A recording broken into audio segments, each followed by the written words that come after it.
Hello friends, NEET daily test number 27 के solution को आज हम लोग डिस्कस करेंगे। इस टेस्ट का पहला क्वेश्चन है कि in which situations Newton's law of motion does not hold good. आपको ये जानकर ताज्जुब होगा कि न्यूटन्स का जो लॉ ऑफ मोशन है, जो इतना फेमस है, वो हमेशा वैलिड नहीं है। बहुत सारे सिचुएशन के लिए वो वैलिड नहीं है।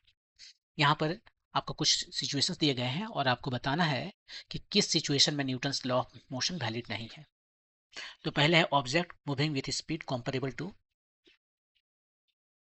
Light speed. लाइट के स्पीड से यदि कोई ऑब्जेक्ट जा रहा है उतना तो नहीं जा सकता, उसका कंपेरेबल है 10%, 20%, 30% हो, तो वहां पर हम न्यूटन्स लॉ ऑफ मोशन नहीं लगाएंगे। वहां पर जो है सो रिलेटिविस्टिक मोशन लगता है। रिलेटिविस्टिक जो है डायनेमिक्स जो है या थ्योरी जो है वो काम में आता है, जो आइंस्टाइन का जो थ्योरी दिया हुआ है, तो वहां ये काम नहीं करता है। सही है। ऑब्जेक्ट एट एटॉमिक स्केल, जब एटॉमिक स्केल में आ जाता है तो आपके पास पार्टिकल ही नहीं बचते। तो जो पार्टिकल्स हैं न्यूट्रॉन प्रोटॉन, वो वेव नेचर शो करने लगते हैं, वो डुअल नेचर शो करते हैं, वेव भी बन जाते हैं, पार्टिकल भी रहते हैं। तो ये कॉम्प्लिकेटेड हो जाता है। और न्यूटन्स लॉ ऑफ मोशन वही काम करेगा जो वो पार्टिकल रहेगा। उसे बॉडी होना है, राइट, पार्टिकल होना है। और ये तो वेव जैसे बिहेव करने लगता है, तो उसमें कैसे न्यूटन्स लॉ ऑफ मोशन लगाया जाए। तो इस लेवल पर जो है बहुत ही एटॉमिक स्केल पर, जो कि एटॉमिक स्केल कितना होता है, वो एंगस्ट्रॉम के लेवल का होता है। आप यहाँ तक कि नैनोमीटर में भी आप नहीं लगा सकते। आप जो है न्यूटन्स लॉ ऑफ मोशन लगा सकते हो यदि आपकी चीज़ें जो है, मान लीजिए उसका साइज कुछ हद तक आप कहिए 100 नैनोमीटर से बड़ा है, तब आप लगा सकते हो। ये देखिए 100 नैनोमीटर जो है, ये आपका हो गया 0.1 माइक्रोन, माइक्रोमीटर। इधर से आप लगा सकते हो, लेकिन यहाँ तक नहीं लगने वाला है। तो ये भी सही है, क्योंकि एटॉमिक लेवल जो है, स्केल जो है सो एंगस्ट्रॉम के लेवल का होता है। तीसरा है object in a non inertial frame. Non inertial frame में भी न्यूटन लॉ ऑफ मोशन नहीं लगता है। तो हम लोग क्या करते हैं, हम लोगों के पास जो मैकेनिक्स में बहुत सारे प्रॉब्लम आते हैं जो नॉन इनर्शियल फ्रेम होते हैं। नॉन इनर्शियल फ्रेम उस फ्रेम को कहते हैं जो एक्सेलरेट कर रहा है, या तो उसका डायरेक्शन चेंज कर रहा है या उसका वेलोसिटी स्पीड चेंज कर रहा है। दोनों में से कोई भी चेंज होगा तो वेलोसिटी चेंज करेगा, मतलब उसमें एक्सलेशन होगा।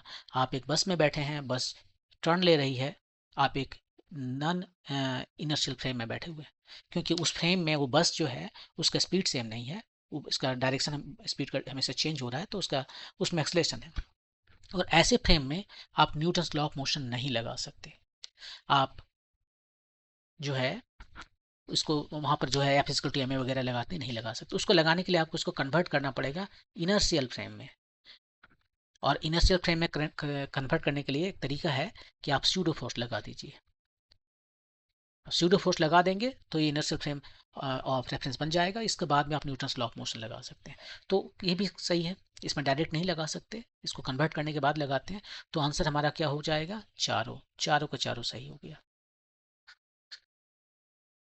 एक और जगह है जहां पर न्यूटन्स लॉ ऑफ मोशन नहीं लगता है, वो है स्ट्रॉन्ग ग्रेविटी में। जहां पर ग्रेविटी बहुत ज़्यादा है, जैसे कि ब्लैक होल में, वहां पर आप न्यूटन्स लॉ ऑफ मोशन नहीं लगा सकते। तो देखिए एक नहीं चार चार जगह है जहां पर आप न्यूटन्स लॉ ऑफ मोशन नहीं लगा सकते। ओके, मूव करते हैं नेक्स्ट क्वेश्चन पे। In order to apply Newton's law of motion in a non-inertial frame, one must apply a force known as centripetal force, inertial force, pseudo force, weak force। अभी अभी बताया मैंने कि यदि non inertial frame में आपको लगाना है न्यूटन्स लॉ ऑफ मोशन, तो पहले उसे कन्वर्ट करना पड़ेगा इनर्शियल फ्रेम में, नॉन इनर्शियल को इनर्शियल में बनाना पड़ेगा। और इसको बनाने के लिए आपको एक स्यूडो फोर्स अप्लाई करना पड़ता है। ये स्यूडो फोर्स, आपने सेंट्रीफ्यूगल फोर्स का नाम सुना होगा। ये वही फोर्स है जब आप बस में खड़े रहते हैं और बस सडनली चल लेती है, तो आप पीछे क्यों गिरते हैं। आप सडन बस जब एक टर्न लेती है तो आप खिड़की की तरफ चले जाते हैं, जिधर टर्न ले रही है उस सर्किल के रेडियस सेंटर से बाहर। सेंट्रीफ्यूगल फोर्स आपने पढ़ा होगा। यह एक काइंड का स्यूडो फोर्स है। ये भी स्यूडो फोर्स है, एक स्पेशल काइंड का स्यूडो फोर्स है।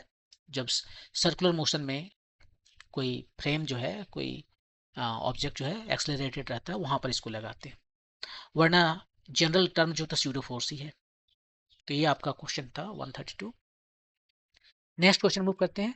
Centripetal and centrifugal forces are the same, क्या ये सही स्टेटमेंट है या गलत स्टेटमेंट है?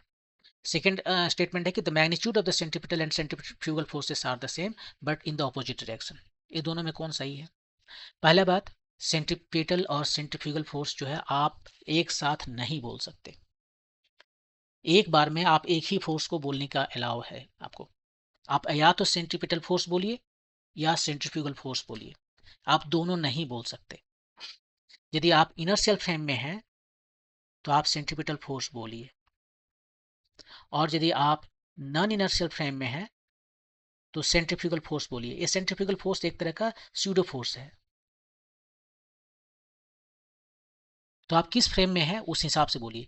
यदि इनर्शियल फ्रेम में है, इनर्शियल फ्रेम मतलब वो फ्रेम जो एक्सलरेट नहीं कर रहा है, तो आप सेंट्रीपिटल फोर्स बोल सकते हैं।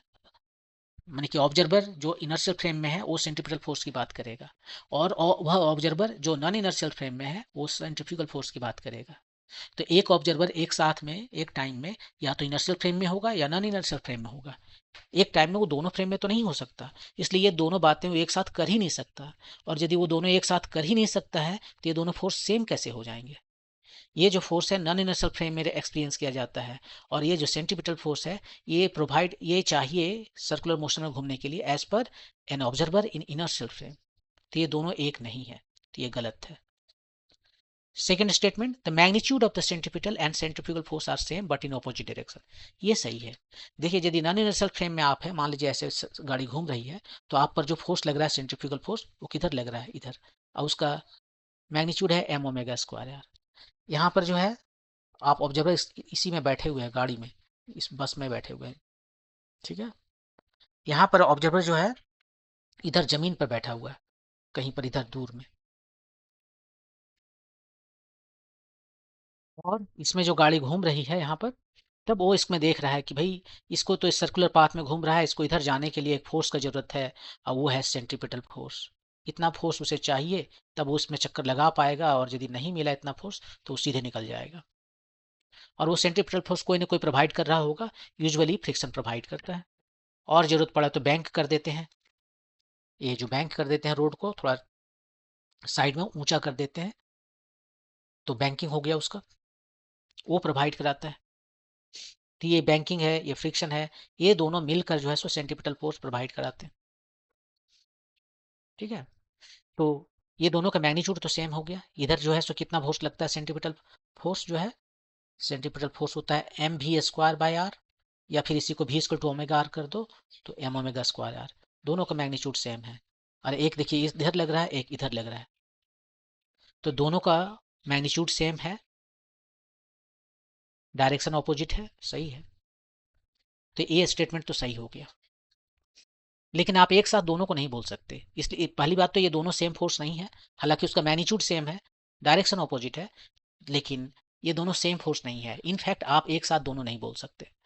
ओके, तो ये था आपका सेंट्रीफ्यूगल और सेंट्रीपिटल फोर्स।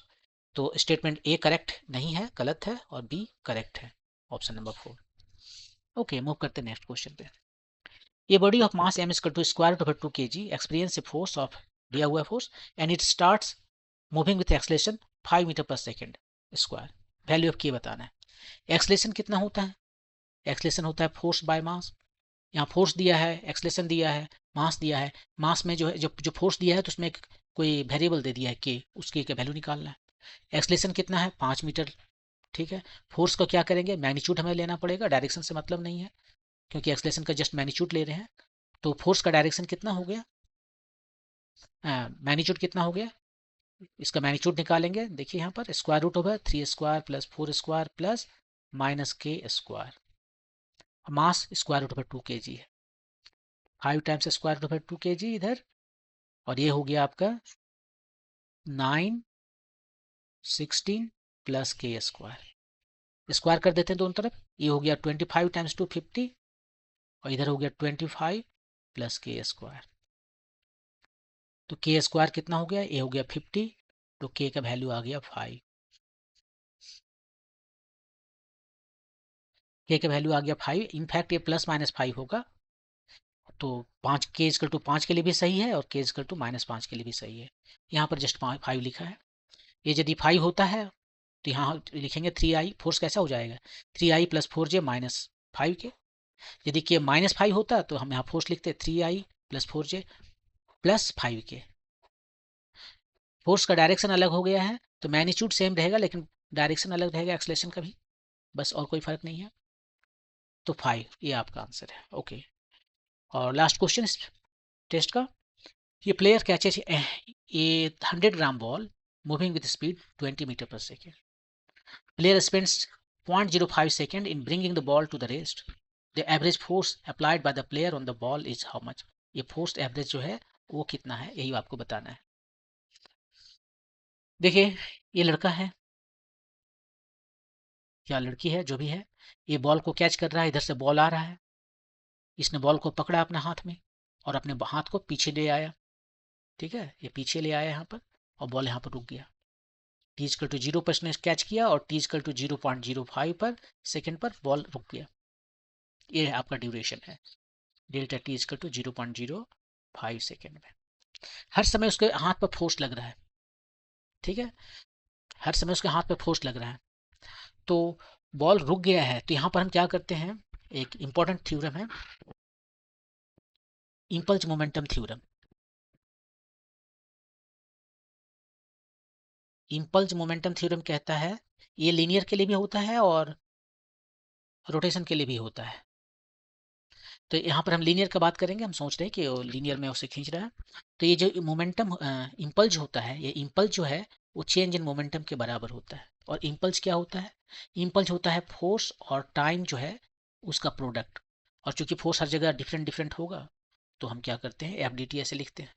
और चेंज इन मोमेंटम यहाँ पर देख लीजिए, मास मोमेंटम बाद में क्या है, इनिशियली क्या है, बाद में तो रुक गया, और शुरू में कितना है, मास टाइम वेलोसिटी। मास उसका 100 ग्राम है, 100 ग्राम, इसको 1000 से डिवाइड करके किलोग्राम में बदले, और वेलोसिटी कितना है 20 मीटर पर सेकेंड। ये देखिए 20 मीटर पर सेकेंड। तो ये कितना आ गया आपका, ये आ गया -2। अब यहाँ पर जो है फोर्स, वो क्या हो रहा है कि फोर्स टाइम टाइम है, इसको हर जगह इंटीग्रेट करें, अलग अलग वैल्यू रखें, उससे अच्छा क्या है कि हम एवरेज ले लें और पूरा का पूरा टाइम ड्यूरेशन से मल्टीप्लाई कर दें। जब हमसे एवरेज पूछा जा रहा है तो अब हम इसको क्या कर सकते हैं, इसी चीज को हम लिख सकते हैं average time delta time T, delta time T. ये तो हमेशा कर सकते हैं, कोई भी फंक्शन है उसका हम रिप्लेस कर सकते हैं एवरेज टाइम्स डेल्टा टी। तो ये एवरेज फोर्स उसने पूछा है, यहाँ से आपको एवरेज फोर्स मिल गया। टी का वैल्यू रखना है 0.05 सेकेंड है, तो ऊपर में 1 2 दो ठो जीरो गया बाय 5, तो -40 न्यूटन। माइनस जस्ट डायरेक्शन बता रहा, ये डायरेक्शन है किसका, उस फोर्स का,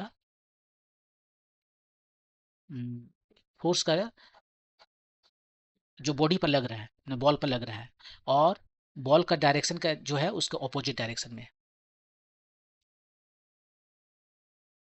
ठीक है, तो बॉल मान लीजिए इधर आ रहा है तो ये फोर्स उधर लग रहा है, बस वही डायरेक्शन बता रहा है और कुछ नहीं। मैग्नीट्यूड की बात है 40 न्यूटन, ये आपका आंसर हो गया।